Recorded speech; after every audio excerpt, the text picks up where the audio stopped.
guys a brief introduction for our speaker. His name is Shaun Tai. He's an alum of San Jose State University, and he's the founder and executive director of Oakland Digital. It's a community building organization working to bridge the digital literacy and opportunity divide. And they have a table here today, so if you're interested, you can hear a little bit more about his project. His story is really cool. In 2008, he successfully documented the history of Bay Area urban music, and he created an online campaign with 14 million video hits.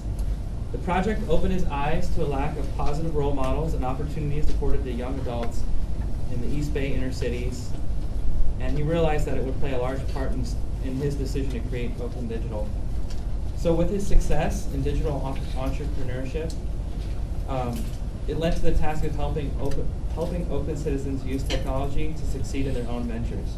In addition to that, Shaun is currently the principal at ZTY Media, a full-service digital marketing firm with clients including Facebook, Excel Partners, Social Data Lab, and the City and County of San Francisco. Shaun is a graduate of San Jose State. He got a 4.0. He has an MA through the a lot of tongue twisters in here. Through the Interdisciplinary Studies program. So I'd like to welcome Shaun.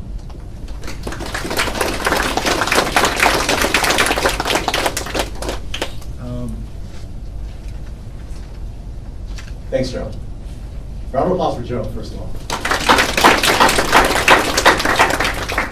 A lot of work goes into putting an event like this on, and I was talking with some of the vendors back here, the businesses, and we all agree that you guys should give yourself a round of applause for even being here and staying committed. So thank you guys. Is this laptop on? Technical. Yeah, that's just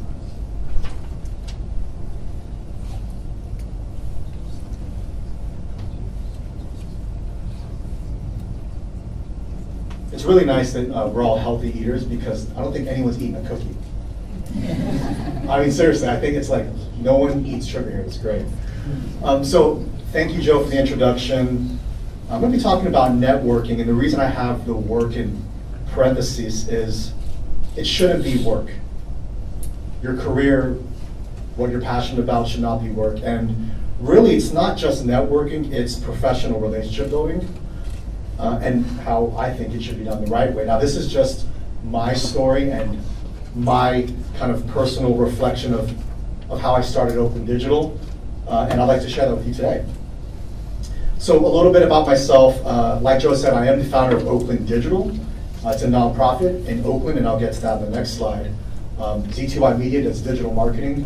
At Facebook, which I worked at for 6 months, I was referred to them by networking, so no resume needed, which is good to know. And for you guys, it's not always about going online, submitting a resume. There are other ways to get a job with your passion. And Pushing the Bay, I think Joe briefly mentioned that. It was a TV show that I started with a rapper named Ray Love. And it all started there, from meeting people, Mac Mall, E42 short, building those skills and attracting now my mentor, the former chief scientist at Amazon, because he saw, hey, if this guy can get 14 million views with rappers, what can he do for my brand? So that's kind of the backdrop of some of my professional experience. Education-wise, I was here at San Jose State 2007, and then also mass communications 3.8 and Cal State East Bay. So I'm state level educated, not Stanford or Berkeley, so I'm just like you guys. Quickly about Oakland Digital, we are about bridging the digital literacy and opportunity divide. And what that means is we help small businesses in Oakland get digital. So we've worked with Google, Yahoo, IBM, Twitter before they went IPO, to bring them to Oakland and train small businesses with social media. We're talking about mom and pop businesses, so 1 to 5 employees, women-owned businesses that we help with social media. The second thing we do is help design students in the Bay Area get connected to jobs in design and tech. So those are kind of the two things that Oakland Digital does. You can come to the table and say hi to Hilda, who's walking around, Hilda in the back. If you want to say hi to her later, you can. I wanted to kind of go through my digital journey in terms of digital identity. So in 1996, I was on AOL. I think you guys are too young for that. You used AOL, okay. So remember the chat rooms and yes, and AIM and all that. So I was NX Dynamics, right? So NX was I was into cars. So NX were like the wheels.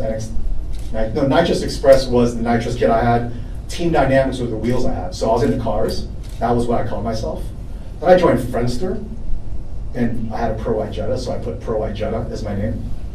And then I joined MySpace because I thought I was a rapper. So I put MCT. You guys can Google that too.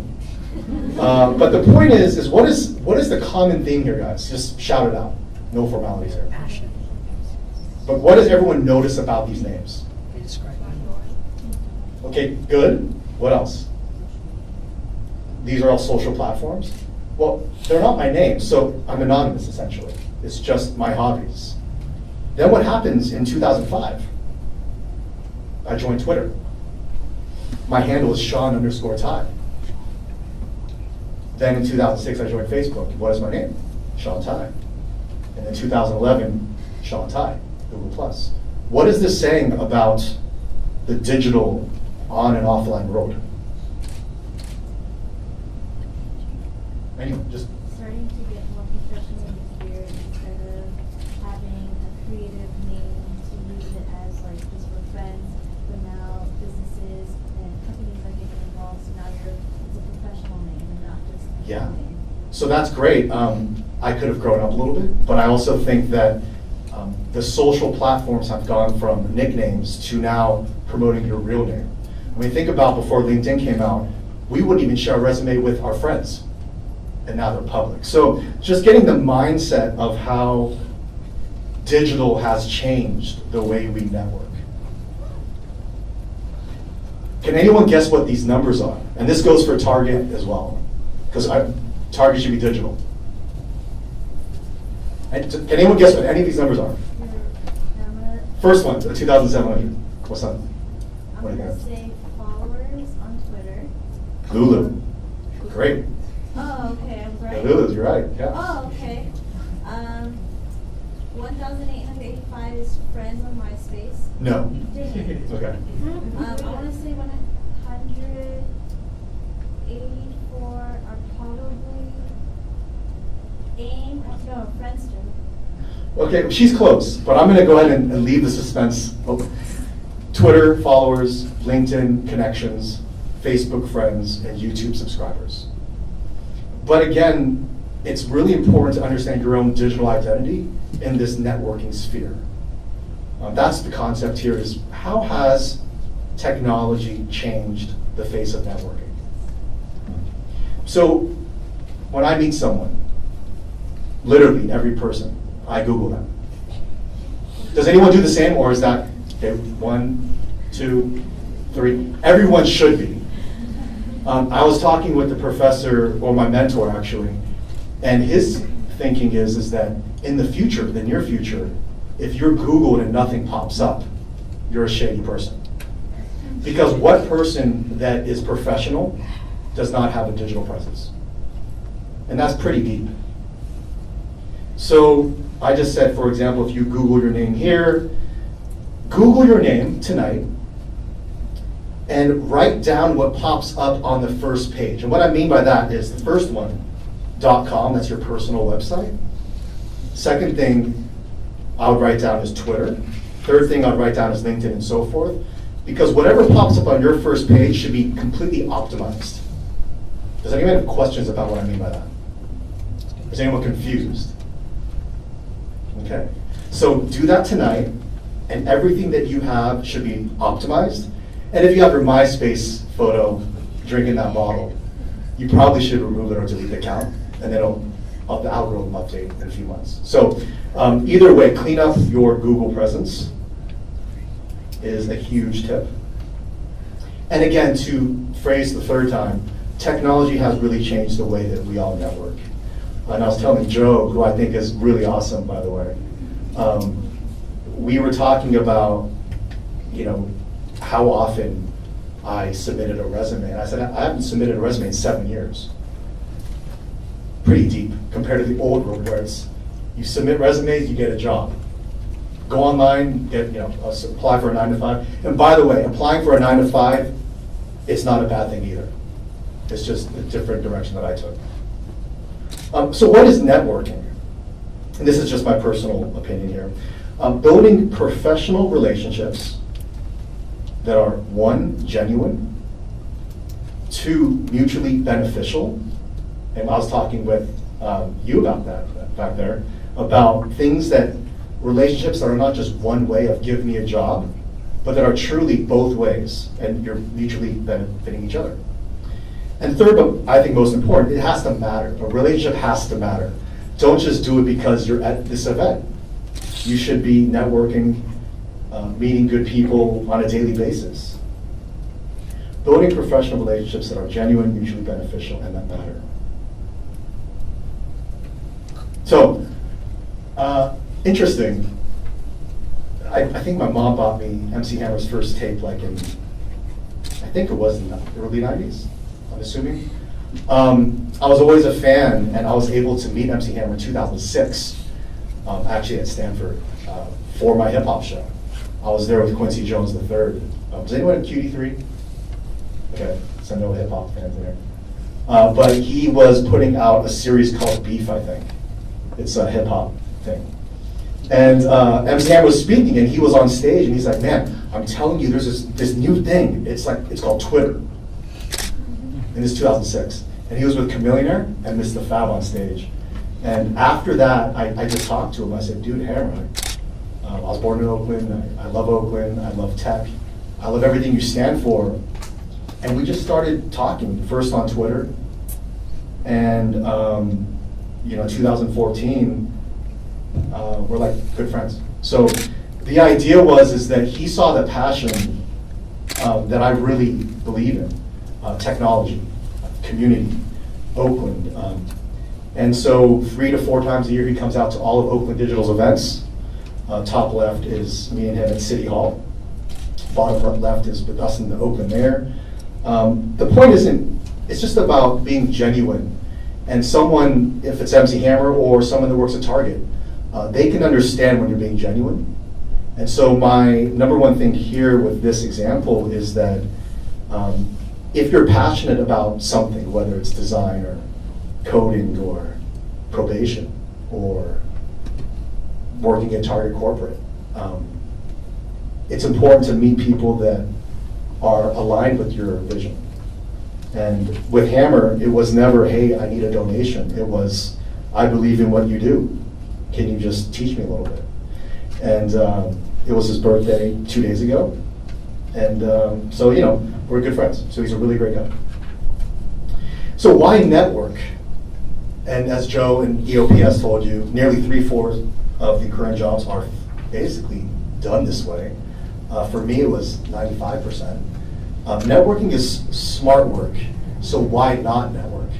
I mean, truly, why not? And the best example I had for this, because Joe told me to bring some examples, is this site called Craigslist. I think Craigslist was just so ahead of its time that I decided to email Craig Newmark, the founder of Craigslist, and just say, "Craig, I just started this nonprofit. I know you love technology to help people buy things and barter things. Do you think you'd meet up?" And he said, "Sure, meet me at this cafe." So we met up, and I gave him my elevator pitch, ironically, and it was horrible. My elevator pitch was horrible, I would just be honest with you. But what he saw was the passion, and he knew that for whatever reason we could execute. And so now, because of the passion, the determination, the fact that it was for social good, I think is a big deal to Craig. He's been a donor for 3 years now to Oakland Digital. And I'm pretty proud of that. Actually, I'm really honored that he would donate to us, because he's a pioneer in the tech world. But again, the passion. So even if you're not the best speaker, if you have that passion for something, like what do you want to be, Lulu? I wanted to work for NBC Universal and NBC. Okay, so she wants to announce at the Olympics. that's fantastic. And if someone can see that passion that's even closely related to someone that works to someone, you can do it. So 3 don'ts. So Joe also said, tell them what not to do. So I said, okay, I'll do that. 3 don'ts. Actually, I think it's more than 3 don'ts, actually. Do not say yes or no without a goal in mind. What I mean by that is, don't always accept an internship, and don't always say no to an opportunity. Again, a hip hop show right after you get your master's, to most people, would be pretty stupid. But if it wasn't for that, my goal of doing more digital marketing and technology, and for technologists, I wouldn't be at the position that I'm at. So I actually turned down, a very nice architecture job after school to start the hip hop show. People are like, you're an idiot. My mom especially. She's like, Shaun, you're crazy. What are you doing? And she actually said that, and I just said, I'm going to do it. And my end goal was to be in technology and digital marketing, and it got there. So do not say yes or no without a goal in mind. This is very important. The next one is, do not overpromise and underdeliver. I mean, obviously, we want to over-deliver and underpromise. So a great example is I just met a guy from Levi's that just because he worked at Levi's, I thought he was going to be a great potential board member. He overpromised and underdelivered, so he's not a board member. So just the idea that you want to surround yourself around people that are consistently over-delivering. And do not rush things. I think that's a really good one. Timing is everything. I think if I tried to do what I did back then, I don't think I would be successful. So it just has to be that gut feeling in everyone is something that's not, you can't define with metrics, but your gut feeling sometimes is correct. So do not rush things. Timing is everything. I really like this one. Do not, and I came up with these last night, just full transparency. Do not ask for a business card without following up. I thought, like, what are the most annoying things that people do? And I was like, they ask for a business card and I never hear from them again. And I remember I was at KML with Chuy Gomez, again, probably no one knows Chuy Gomez. But I was at KML with Chuy Gomez and I said, what's the most annoying thing about rappers that go to you and give you CDs? He said, well, it's cool because I use them as coasters. So the same thing applies to business cards. So yeah, if you're gonna ask anyone, especially here, only ask for a business card if you really will follow up. Otherwise, it's just a safe plan of earth, And also, this is good. Do not forget about SJSU EOP, the alumni network, and the professors here. I think I did a bad job of staying connected. I only recently reconnected, so I am part of the alumni network, so definitely sign up for that. And really soak up all the resources here at San Jose State. It's a great school. And then the do's, and again, this is an older slide here, but I have more than 3 do's. Do offer something, and this kind of goes with the mutually beneficial. Offer something and always contribute. I can't tell you how important that is, and I want to give a shout out to Hilda, who actually, first generation college student and graduate of her family, born and raised in East Oakland. Why we wanted her as not just a volunteer and then an intern and then now she's full-time is because she has the hustle and she's always contributing something to the team. I would really encourage each of you that even if you get a job in Target Corporate, never stop contributing and always bring great ideas, but most important, deliver those ideas into action. So always contribute. Be patient, be consistent, and always stay relevant. One of our partners from last year is the Clorox company. They're based in Oakland. They have the digital marketing team that we work with, and we give our students internships there. We were just talking about how many students are coming into the workforce and how they, who are in their mid-50s, have to keep staying relevant. So while you're young, you definitely want to keep bringing great ideas to companies that are aging. Like companies like Clorox, it's a 100-year-old company. So staying relevant is very important. I think this one, to me, because of technology, in-person meetings have become much more powerful. and I see heads nodding. It's amazing, like, emails take, Hilda can tell you, I'll sit there for 4 hours answering emails. And I always just love it when someone says, hey, you want to have lunch? Like, you want to just get some coffee? And I really love those in-person meetings. So we all love the technology. We all love our LinkedIn. By the way, you guys should have a LinkedIn, and it should be very polished. You should get a friend that is a copywriter to help you write that. You shouldn't just do it yourself. So embrace technology, but also the in-person meetings. You should really, really be stoked about those, which I am. Listen, learn, and most important, act. I mean, you're in school, so you're listening every day, right? You're learning, hopefully, every day. But if you don't act upon what you're learning or turn your passion into something tangible, you basically wasted your education. So don't just listen and learn. I mean, you have a great resource in the EOP program here that, I was on financial aid myself at San Jose State. But I wish I would have known about EOP. So you guys are extremely lucky there. But now it's your turn to not only soak up the resources here, but act. And then also prepare an elevator speech, which I know we're going to do after this, by the way.